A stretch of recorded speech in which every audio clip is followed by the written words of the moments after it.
سلام دوستان، خوش اومدید به این ویدیو. آموزش آوردن هوش مصنوعی چت جی پی تی روی گوشی کاملا رایگان.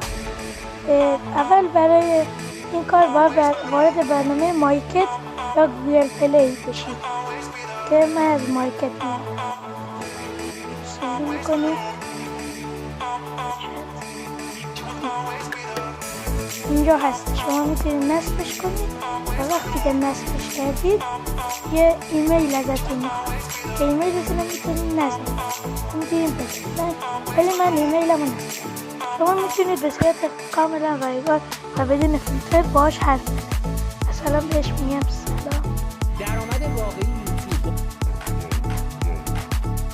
فرسی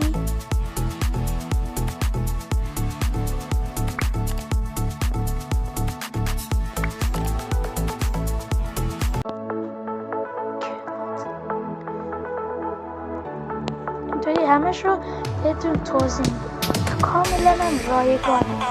این هوش مصنوعی از شرکت اوپن ای آی ساخته شده تا براتون به صورت رایگان اینا رو حتی میتونید برش عکس هم بفرستید. ساعت کنم عکس بفرستید.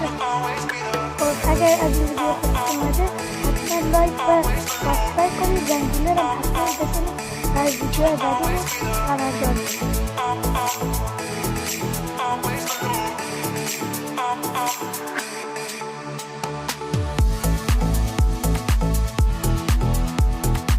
درآمد